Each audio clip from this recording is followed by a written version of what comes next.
ಏಯ್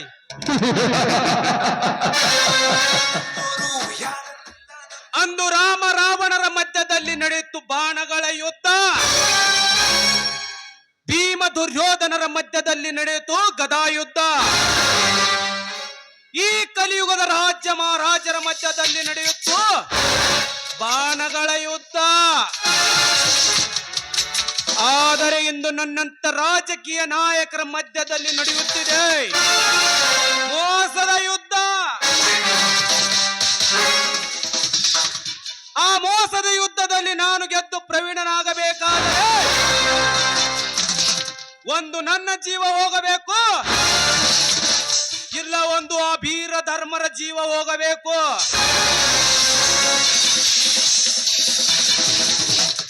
ಇಂದು ಇವೆರಡರಲ್ಲಿ ಒಂದು ತೀರ್ಮಾನವಾಗಲೇಬೇಕು. ಯಾಕೆಂದ್ರೆ ಆ ಮೋಸಗಾರ ಮನೋರ ಮಾತನ್ನು ಕೇಳಿ ಏನೆಲ್ಲ ಮಾಡಬೇಕೆಂದು ನಂಬಿಕೊಂಡಿದ್ದೆ. ಆದರೆ ತನ್ನ ಹಿತಾಸಕ್ತಿಗಾಗಿ ತನ್ನ ಸೂಳೆಯನ್ನೇ ತಂಗಿ ಎಂದು ನಟಿಸಿ ಆ ಶಶಿಧರನಿಗೆ ಮದುವೆ ಮಾಡಿಸಿ ನನ್ನ ಕೆಲಸವನ್ನು ಪೂರ್ಣಗೊಳಿಸದೆ ಅವಳನ್ನು ಕೊಂದು ನನ್ನ ಕೆಲಸವನ್ನು ಅರ್ಥಕ್ಕೆ ನಿಲ್ಲಿಸಿದ ಪಾಪಿ. ನನ್ನ ತಂಗಿ ಲಕ್ಷ್ಮಿಯನ್ನು ಆ ಬೀರನಿಂದ ಅಗಲಿಸಿ ಕರೆ ತರುತ್ತೇನೆ ಎಂದು ಹೇಳಿ ಅವಳನ್ನು ಕೆಡಿಸಲು ಹೋದೆಯ ಅಗಮ? ನೀ ನನ್ನ ವೈರಿಯ ಸರಿ. ಇಂದು ನಾನಿನ್ನನ್ನು ಮುಗಿಸದೆ ಬಿಡಲಾರೆ. ಮಾಂತ್ರಿಕ, ಈಗಲಾದರೂ ನನ್ನ ಮಾತಿನ ಮೇಲೆ ನಂಬಿಕೆ ಬತ್ತೆಗೌಡ್ರಿ. ನಿಮ್ಮ ತಂಗಿಯಾದ ಲಕ್ಷ್ಮಿಯನ್ನು ಇಲ್ಲಿಗೆ ಹೊತ್ತು ತರಬೇಕಾದರೆ ಎಷ್ಟು ಕಷ್ಟಪಟ್ಟೆ ಗೊತ್ತೇಗೌಡ್ರಿ. ಹೆದರಬೇಡ ಮಾಂತ್ರಿಕ, ನೀ ಪಟ್ಟ ಕಷ್ಟಕ್ಕೆ ಮುಂದೊಂದು ದಿನ ಅದರ ಬೆಲೆ ಕಟ್ಟುತ್ತೇನೆ. ಆದ್ರೆ ನನಗೀಗ ಬೀರನ ರಕ್ತ ಬೇಕು. ಗೌಡ್ರ, ನಿಮಗೇಕೆ ಗೌಡ್ರ ಚಿಂತೆ? ನಾವು ತಂದಿಟ್ಟ ಲಕ್ಷ್ಮಣನನ್ನು ಬಿಡಿಸಿಕೊಳ್ಳಲು ಆ ಬೀರ ಇಲ್ಲಿಗೆ ಬಂದೇ ಬರುತ್ತಾನೆ. ಆಗ ನಮ್ಮ ಸೇಡು ತೀರಿಸಿಕೊಳ್ಳೋಣ. ಆಗ ಗೌಡ್ರ ನಿಮ್ ಸೇರ್ತಿರ್ತೀರಿ ಗೌಡ್ರ, ಇವಂಗ ಬಹುಮಾನನು ಸಿಗುತ್ತೀರಿ ಗೌಡ್ರ. ಗೌಡ್ರ, ಆ ನೀಚ ಮನವರ ನಮ್ಮ ಅರಮನೆ ಕಡೆ ಓಡಿ ಬರುತ್ತಿದ್ದಾನೆ. ಹೌದಾ ಮಾಂತ್ರಿಕ? ಈ ಬಂದೂಕಿನಲ್ಲಿ ಎಷ್ಟು ಗುಂಡುಗಳಿವೆ? 4 ಇದೆ ಗೌಡ್ರೆ, 4 ಗುಂಡಿವೆ. ಅಂದ್ರೆ ಒಂದು ಮನೋಹರನಿಗೆ, ವೀರ ಧರ್ಮ ಶಶಿಧರನಿಗೆ ಗೌಡ್ರ. ಹೌದು ಸೀತಾಪತಿ, ನಾಳೆ ನಮ್ಮ ಸರ್ಕಾರ ಹೋಗುವುದರೊಳಗೆ ನನ್ನೆಲ್ಲ ಕೆಲಸ ಪೂರ್ಣವಾಗಬೇಕು. ಇಲ್ಲ ಅಂದ್ರೆ ಆ ಧರ್ಮದ ನುಡಿ ಬೆಂಕಿ ಕಿಡಿಯಾಗಿ ನನ್ನ ಪ್ರಾಣಕ್ಕೆ ಅಪಾಯ ತಂದೊಡ್ಡುತ್ತದೆ. ಘಾತವಾಯ್ತು ಗೌಡ್ರೆ, ಘಾತವಾಯ್ತು. ಘಾತವಾಯ್ತೋ ಇಲ್ಲ ಆಘಾತವಾಯ್ತು? ಲಾವಣ್ಯಗಳಿಂದ ಉಳಿದ ಕೆಲಸ ಮುಗಿಸಲೆಂದು ಅವಳ ಹತ್ರ ಹೋದಾಗ ಆ ಶಶಿಧರ ನನ್ನನ್ನು ಕೊಲ್ಲಲು ಪ್ರಯತ್ನಿಸಿದ. ನನ್ನ ಪ್ರಾಣ ಉಳಿಗೋಸ್ಕರ ಆ ಲಾವಣ್ಯಗಳನ್ನು ಕೊಂದು ಬಿಟ್ಟೆ. ಈಗ ನನ್ನನ್ನು ಕೊಲ್ಲಲು ಬರುತ್ತಿದ್ದೇನೆ, ಕಾಪಾಡಿಕೊಡ್ರಿ. ಲೇ ಮುಚ್ಚಲೇ ಬಾಯಿ! ಪ್ರತಿಯೊಂದು ನನ್ನ ಕೆಲಸವನ್ನು ಅರ್ಧಕ್ಕೆ ನಿಲ್ಲಿಸಿ ನಿನ್ನ ಕಾಂಚನಕ್ಕೋಸ್ಕರ ಮೆಚ್ಚಿ ಬರುವ ಶಶಿಧರನ ಲಾಂಚಿಗೆ ಹೆದರಿ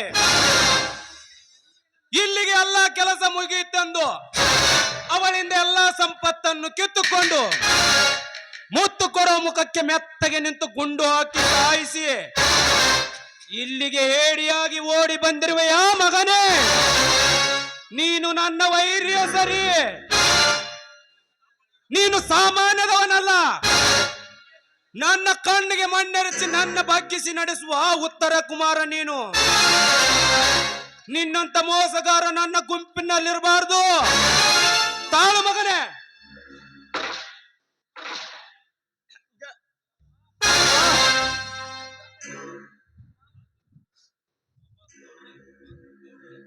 ಗೌಡ್ರೆ, ನನ್ನದು ತಪ್ಪಾಗಿದೆ, ಬಿಟ್ಟು ಬಿಡಿ. ಸಾಧ್ಯವಿಲ್ಲ, ನೀನು ಸಾಯಲಿ ಬೇಕಾದ್ರೆ ನಿನ್ನ ಕಟ್ಟ ಉರುಳಲೇಬೇಕು. ತಾಳು ಮಗನೇ ಮತ್ತು ಗೌಡ್ರ ಸಿಟ್ಟಿನ ಗದ್ರಾಗ ಅಷ್ಟು ಗಂಡ ಹಾಗೆ ಮಾಡ್ಬಿಡ್ರಿ ಗೌಡ್ರ. ಆದ್ರೂ ಪರವಾಗಿಲ್ಲ ಸೀತಾಪತಿ, ಈ ನನ್ನ ಮಗ ಸಾಯ್ಲೇಬೇಕು.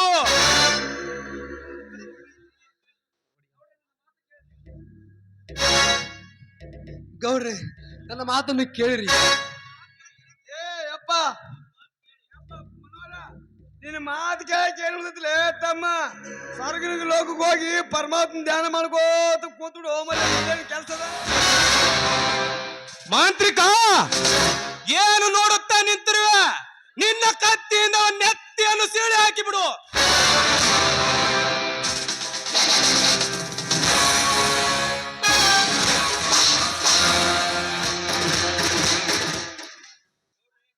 ಗೌಡ್ರೆ, ಮುಂದೇನು ಮಾಡುದು ಯೋಚನೆ ಮಾಡಿ ಗೌಡ್ರೆ.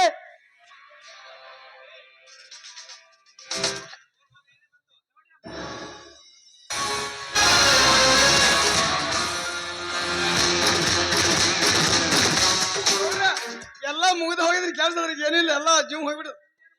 ಮುಂದೆ ಏನು ಮಾಡ್ಬೇಕು ಯೋಚನೆ ಮಾಡಿ ಗೌಡ್ರೆ. ಯೋಚನೆ ಏನು ಮಾಡದೈತಿ? ಯೋಚನೆ ಹೇಳ್ಬೇಕ್ರಿ ಗೌಡ್ರ, ಎಲ್ಲ ಕೆಲಸನೇ ಬಗೆಹರಿದು ಹೋಗ್ಬಿಟ್ಟದ.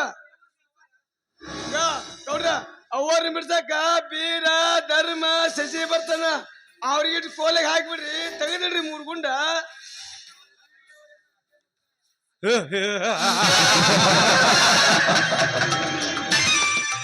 ನನಗೆ ಎದುರಾದವರ ಕತೆ ಮುಕ್ತಾಯ